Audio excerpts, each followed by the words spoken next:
All right, buckle up because this deep dive is going to be a fascinating one. You folks really sent in a doozy this time. Yeah, this one is really something. We're talking about the Masonic roots of the Hermetic Order of the Golden Dawn. Ooh, that's a good one. That super secret society in Victorian England, all about ritual magic. Victorian England, yeah. We're going to uncover their surprisingly big influence on, everything. It's surprising. From literature and art to modern spirituality. And the connection to Freemasonry, it's way deeper than you think. It really is. People often hear that the Golden Dawn founders were Freemasons, but this article shows just how intertwined these groups really were. By the end of this deep dive, you'll have a whole new perspective, not just on the Golden Dawn, Yeah. but on Freemasonry itself and its connection to esoteric thought. Okay, so before we get into the nitty-gritty, Sure. let's just set the stage. For anyone listening who might need a refresher, what exactly was the Hermetic Order of the Golden Dawn? All right, so picture late Victorian England, right? The Golden Dawn was a secret society, made up of adults who were really into esotericism. So like a secret club. Yeah, a secret club, but for grown-ups. Yeah. You had poets, artists, clergy, all sorts of people drawn to their unique blend of spiritual exploration and ritual magic.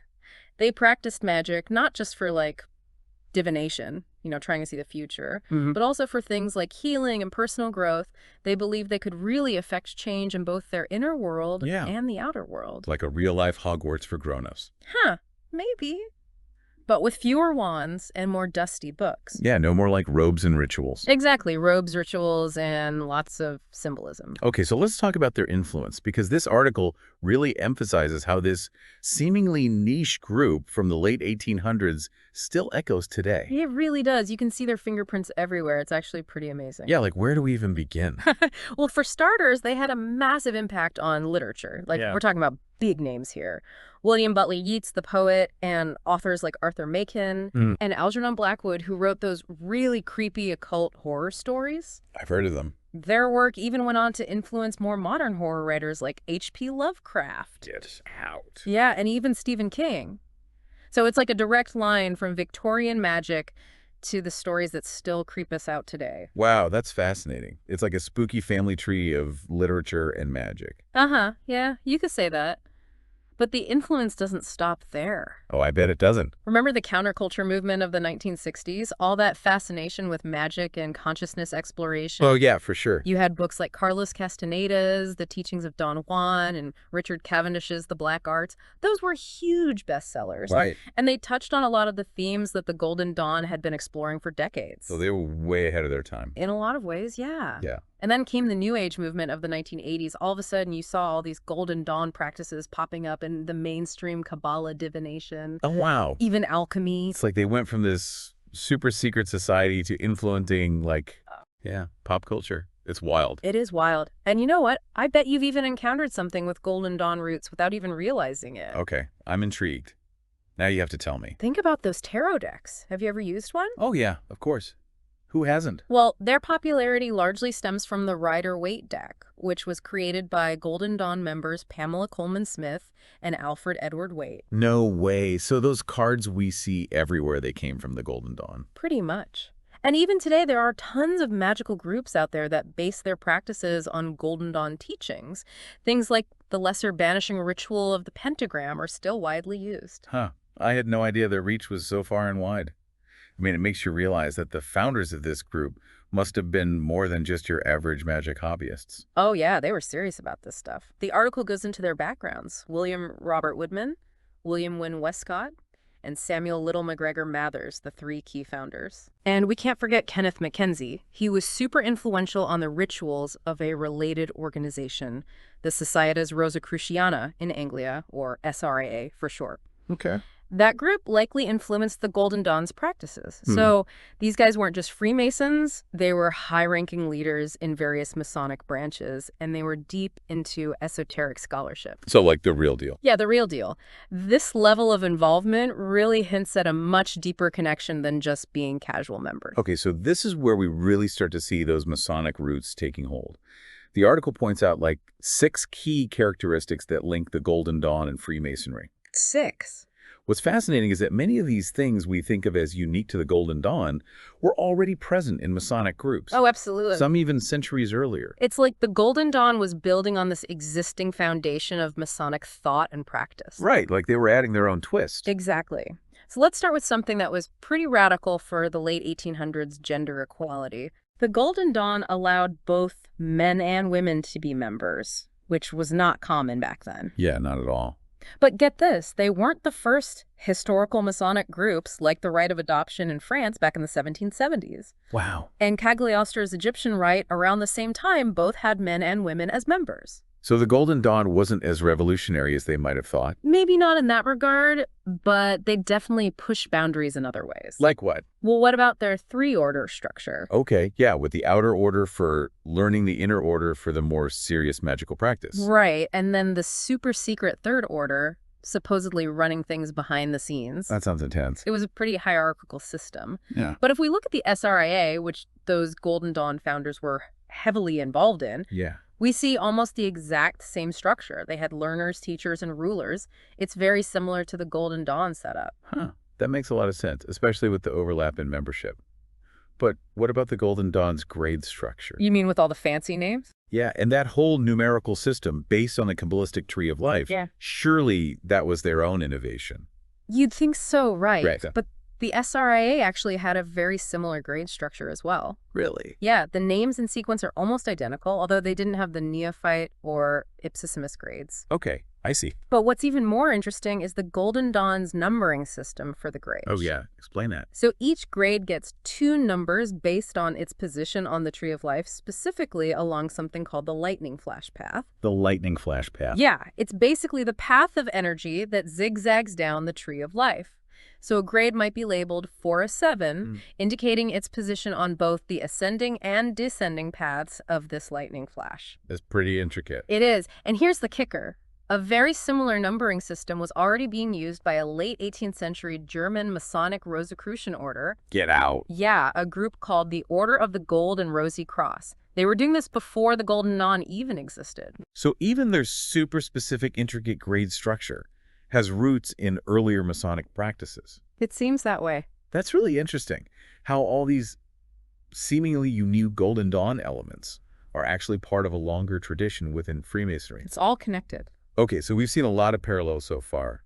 But what about some of the more, shall we say, mythical aspects of the Golden Dawn? Like what?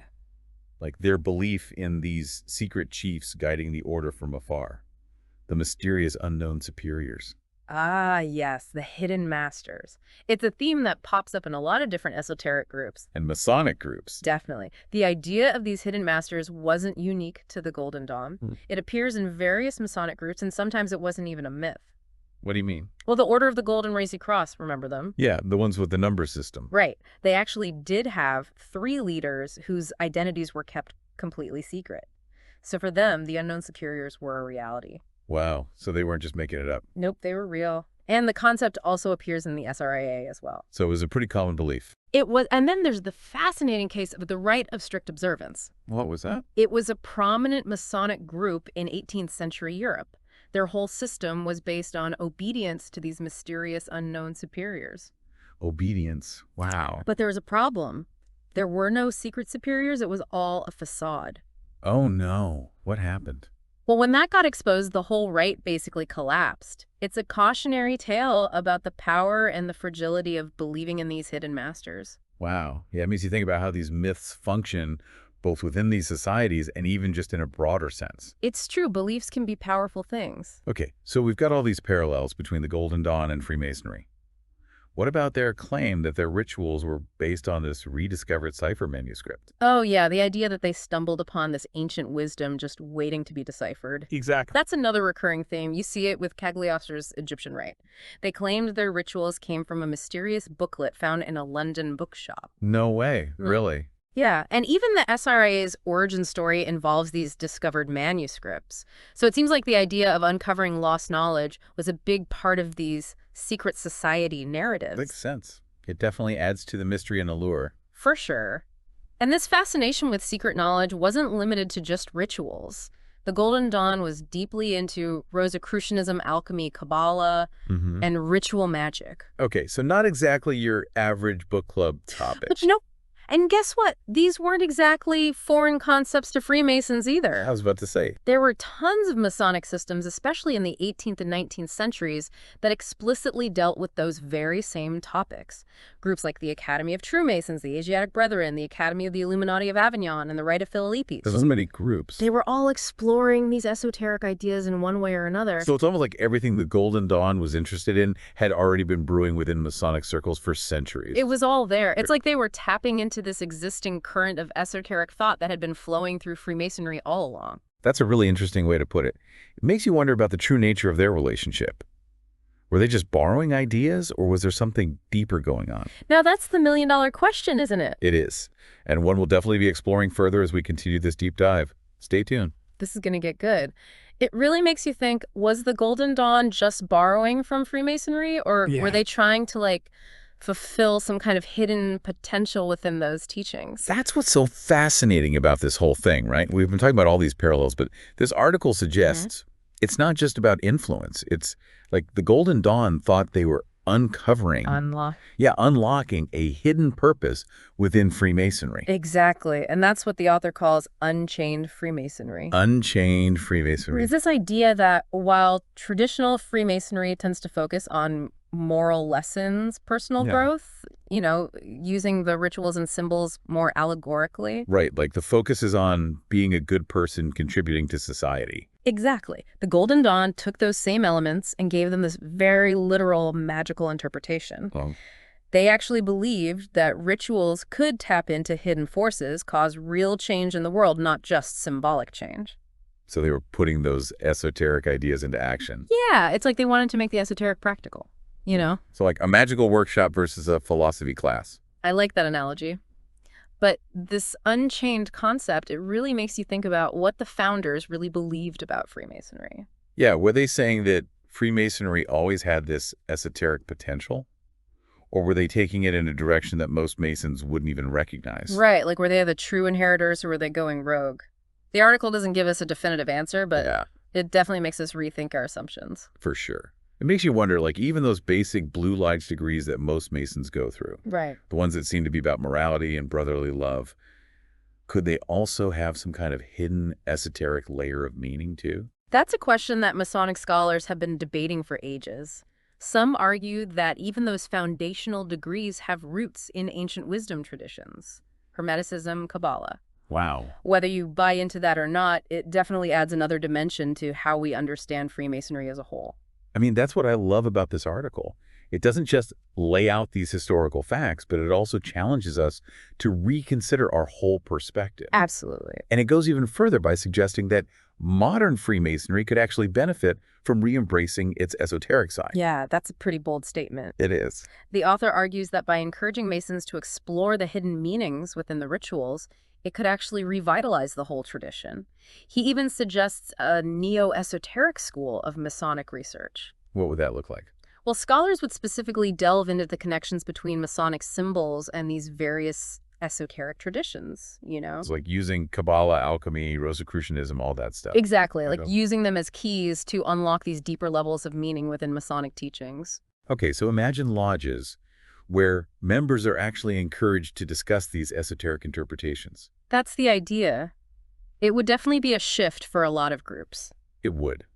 But I can also see how that could be really appealing to people who are drawn to Freemasonry's sense of mystery and ancient wisdom. Right. It speaks to that desire for something more than just the surface level. Yeah, that yearning for deeper meaning. Exactly. But I know what you're thinking. Wouldn't that risk changing Freemasonry into something totally different? It's a valid concern. It is. But the author emphasizes that this isn't about replacing traditional interpretations with some kind of dogma. Okay, It's not about saying this is the one true meaning and you must believe it. right. It's more about encouraging Masons to think critically about the rituals and symbols, to consider different perspectives. So like offering a new set of lenses through which to view those familiar rituals. That's a great way to put it. Oh, yeah. And he believes that this kind of open-minded exploration can lead to a more profound, personally meaningful Masonic experience. It becomes less about following the rules. And more about a personal journey of discovery. Yeah, so shifting from a purely intellectual understanding of Freemasonry to something that also engages the heart and spirit. Exactly. And he believes that Freemasonry, with its rich symbolism and traditions, is a powerful framework for that kind of inner work. You know, I can see that. he argues that by tapping into this esoteric dimension, Freemasonry can become even more vibrant and meaningful for its members. That's a powerful concept. When we started this deep dive, I was expecting more of a historical overview Yeah. of the connections between the Golden Dawn and Freemasonry. Right. But we've gone so much deeper than that. It's like we've uncovered this whole hidden current of esoteric thought that's been flowing beneath the surface of these traditions for centuries. It's amazing, isn't it, how these connections keep unfolding? It really is. And it's honestly making me rethink what it even means to be a Mason. I think that's a good thing. It's always good to question and explore. That's the beauty of it, right? There's always more to learn, more to discover. The journey never truly ends. That's a great point. This has given me so much to think about. I might even need to revisit some of those Masonic rituals with a fresh perspective after this. I think I might too.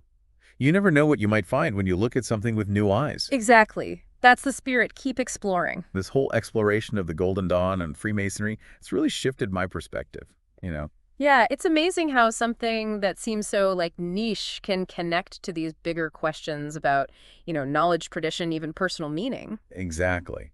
We started by tracing those historical links and influences. Right. But it's become about, how we understand these groups today. It's like peeling back layers of meaning. And those layers, they really challenge our assumptions. Is there only one right way to interpret Freemasonry? Right. Or can its meaning, evolve depending on who's looking at it? Exactly. What lens are they using? What are their own experiences? It's like comparing a map to the actual territory. Ooh, I like that. Our current understanding of Freemasonry, with its focus on morality and personal development, that might just be one map. One way of looking at it. Yeah, maybe the Golden Dawn, with their emphasis on the esoteric, were charting a different course through that same territory. Using a different map altogether. Exactly. And that's what makes this whole discussion so relevant. It pushes us to question what we think we know about tradition and how much potential for reinterpretation there really is. Traditions aren't static, they're living things. They change and adapt over time. Right. The Golden Dawn, in a way, they kind of stepped outside the boundaries of conventional Masonic understanding. They dared to explore that esoteric side. They weren't afraid to get their hands dirty with the magical stuff. Yeah, they took those rituals and symbols and applied them in a more literal, magical way. And that reminds us that, traditions are constantly evolving, being shaped and reshaped by the people who carry them forward. So maybe the biggest takeaway from this deep dive is that there's always more to discover, even within traditions we think we understand. Absolutely. There are always hidden depths waiting to be explored, new perspectives to consider. Before we wrap up, I want to share one final thought that wasn't explicitly mentioned in the article, but it really stuck with me. Okay, I'm listening. We've been talking about esotericism in the context of these secret societies. Right. But it's not limited to them, is it? That's a good point. This desire to explore hidden meanings, to connect with something larger than ourselves, that's a universal human impulse. Maybe that's the real legacy of groups like the Golden Dawn. They remind us that the search for meaning, the yearning for the esoteric, it's something that lives within all of us. Yeah. We don't need a secret handshake or a fancy ritual to tap into that. It's about that inner journey, that personal exploration. Exactly. So to our listener, we say this: keep exploring, keep questioning, keep seeking. That journey of discovery, that's where the true reward lies. Who knows what you might find? And that's what makes it so exciting. I couldn't have said it better myself. Hey. Well, folks, that's a wrap on another deep dive. Until next time, may your own explorations be filled with wonder and illumination.